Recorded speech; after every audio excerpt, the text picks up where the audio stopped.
Hey guys, this is Zen and today I will explain what is function. आज हम function के concept पे बात करेंगे और मैं आपको कुछ एग्जांपल भी सॉल्व करवाऊंगा फंक्शन के रिलेटेड। और आइए हम डेफिनेशन से स्टार्ट करते हैं और इसके बाद मैं आपको एक इंटरेस्टिंग चीज़ भी बताऊंगा फंक्शन के रिलेटेड। तो डेफिनेशन से स्टार्ट करते हैं। डेफिनेशन क्या है इसकी? Dependence. Function is a dependence of one quantity on another. Okay, यहाँ पे बेसिकली जो क्वांटिटी की बात की हुई है ना, दो क्वांटिटीज़ होती हैं। एक होती है डिपेंडेंट क्वांटिटी और एक होती है इंडिपेंडेंट क्वांटिटी। आइए पहले इन पे बात करते हैं कि डिपेंडेंट और इंडिपेंडेंट कौन सी होती हैं।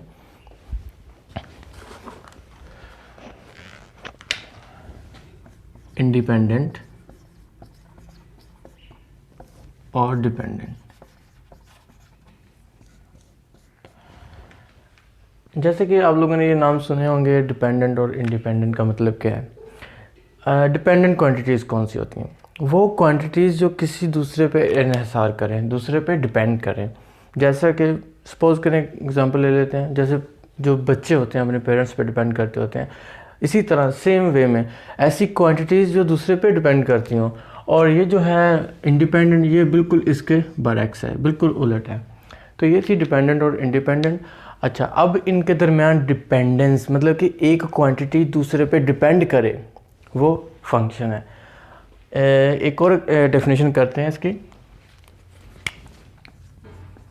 वो है रिलेशनशिप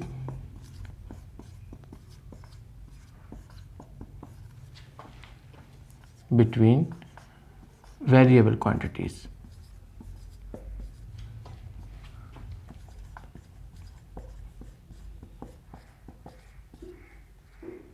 अच्छा, यहाँ पे जो वर्ड वेरिएबल यूज़ हुआ है, इसका मतलब क्या है? वेरिएबल, आइए हम एक एग्जांपल देख लेते हैं, उससे फिर क्लियर हो जाएगा कि वेरिएबल होता क्या है। Volume of sphere. अपने वॉल्यूम ऑफ स्फीयर का फार्मूला पढ़ा होगा, इसका होता है फार्मूला 4/3 पाई आर क्यूब। और एक और एग्जांपल लेते हैं, एरिया ऑफ रेक्टेंगल। ये मैं रेक्टेंगल बना देता हूँ, लेंथ क्रॉस विड्थ। अब हम इन एग्जांपल्स को इस फंक्शन में देखेंगे कि इस डेफिनेशन में कैसे वैलिड है। तो अब ये देखें, ये है, ये वॉल्यूम है और ये रेडियस है और ये पाई, ये कांस्टेंट आ जाते हैं। ये वाला एरिया कांस्टेंट है क्योंकि पाई की वैल्यू फिक्स होती है, 3.14 होती है। अच्छा, अब पहले इस डेफिनेशन की बात करते हैं।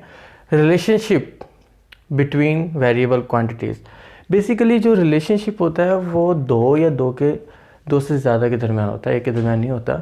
तो इसमें जो वेरिएबल क्वांटिटीज़, वही क्वांटिटीज़ जो वेरी करती जाएँ, जो चेंज होती जाएँ, और क्वांटिटीज़ वही हैं डिपेंडेंट और इंडिपेंडेंट। अच्छा, अब यहाँ पे देखें, ये तो कांस्टेंट है, ये कांस्टेंट क्वांटिटी है। वेरिएबल ये होगी क्योंकि हमें आर की वैल्यू का नहीं पता, आर की वैल्यू क्या है। तो अगर हम आर की वैल्यू कोई भी पुट करें, फॉर एग्जांपल रियल नंबर में से कर लें, कुछ भी कर लें, तो हमारा वॉल्यूम चेंज हो जाएगा। अगर आर की वैल्यू 1 होगी तो वॉल्यूम कुछ और होगा, आर की वैल्यू 2 होगी तो वॉल्यूम कुछ और होगा। मतलब कि यहाँ पे जो वॉल्यूम है ये डिपेंड करता है किस पे? आर पे। और आर क्या हुआ? इंडिपेंडेंट हुआ। यहाँ पे आर जो है वो इंडिपेंडेंट है और वॉल्यूम डिपेंडेंट है। तो ये है v is a function of r। ठीक है, अब यहाँ पे देखें, और ये वेरिएबल का मतलब ये था जो वेरी करती जाए, वो क्वांटिटीज़ को देखना है, कांस्टेंट को हमने नहीं देखना होता।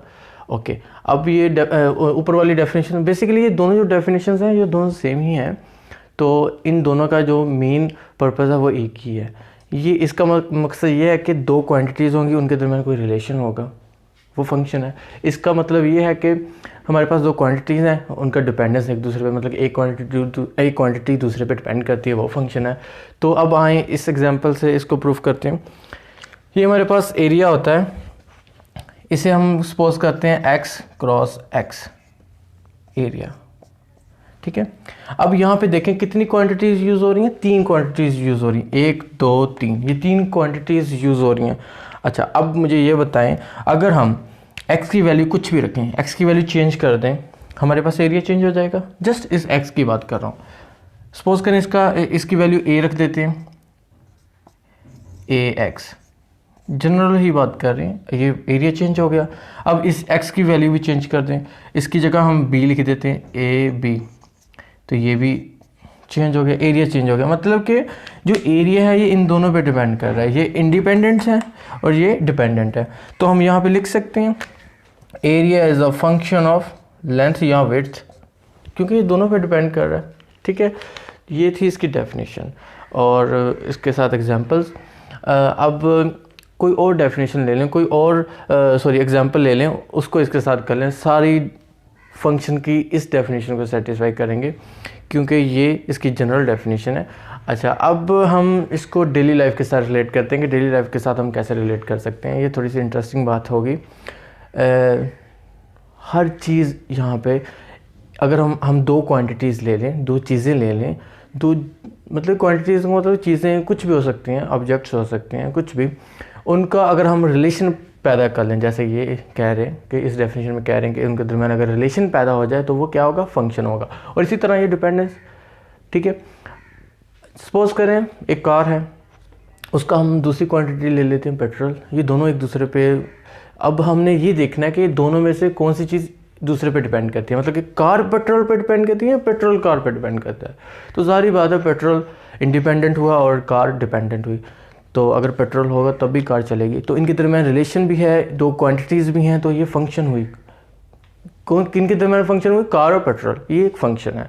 तो हमारी डेली लाइफ में बहुत सारे एग्जांपल्स हैं, इवन कि हर चीज़ का अगर हम दो क्वांटिटीज़ ढूंढ लें और इनके दरम्यान रिलेशन बना लें तो वो फंक्शन है।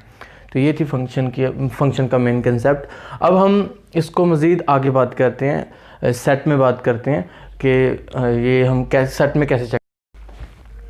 अब हम एक एग्जांपल लेते हैं जिसमें हम सेट को फंक्शन की डेफिनेशन पे अप्लाई करेंगे। यहीं पे कर लेते हैं। जैसे कि हमारे पास हमने ये दो अंडे इस तरह काफ़ी जगह देखे होंगे। बेसिकली ये अंडे नहीं होते, ये सेट हैं, सेट x, इसका नाम सेट x रख लेते हैं, इसका नाम सेट y रख लेते हैं। ओके, इसमें एलिमेंट सपोज कर लेते हैं 1 2 3 और 4, और इसमें सपोज कर लेते हैं a b c और d। अब हम ये डेफिनेशन, फंक्शन की ये डेफिनेशन अप्लाई करते हैं इस पर। अच्छा, इस पे हमने क्या देखना होता था, फर्स्ट स्टेप ये होता था कि हमने क्वांटिटीज़ चेक करनी होती थी कि डिपेंडेंट और इंडिपेंडेंट कौन सी है, और फिर बाद में उनके दरमियान रिलेशन बनाना होता था। ये फंक्शन, अगर किसी के दरमियान ये प्रोसीजर होल्ड कर जाए वो फंक्शन है। अब ये देखें, सपोज करें हमने एक रिलेशन बना दिया, ये फंक्शन f बना दिया। ओके, अब हमारे पास फंक्शन है और हम इसे, क्योंकि ये जनरल ही ले रहे हैं, तो हम इसे कह देते हैं कि ये इंडिपेंडेंट है और ये डिपेंडेंट है, ये इंडिपेंडेंट है। ठीक है, वो कैसे, अगर हम 1 लें, उसको इसमें पुट करें f में, मतलब कि एक प्रोसीजर है ना, ये एक प्रोसीजर हो रहा है यहाँ पे, और हमें वो आंसर देता है a, ये a आंसर देता है। मतलब कि हमने 1 पुट किया तो इसमें 1 पुट किया तो हमारे पास a आ गया, तो इससे ये जनरेट हो गया, क्योंकि ये इस पे डिपेंड करता है। अगर हम इसकी जगह 2 पुट कर दें, 1 की जगह 2 पुट कर दें, तो हमारे पास a नहीं आएगा, कुछ और आएगा। सपोज करें c आ जाता है अगर हमने 2 पुट किया तो ये क्वांटिटीज़ इंडिपेंडेंट हैं, ये डिपेंड कर रही हैं इन पे। वो किस तरह डिपेंड कर रही हैं, इस रिलेशन के अकॉर्डिंग। ये रिलेशन और ये क्वांटिटीज़ मिलके फंक्शन की डेफिनेशन को होल्ड कर रही हैं। तो एक जगह और डेफिनेशन लिखी जाती है ऐसे, मैं आपको बताता हूँ, वो यहाँ कर लेते हैं।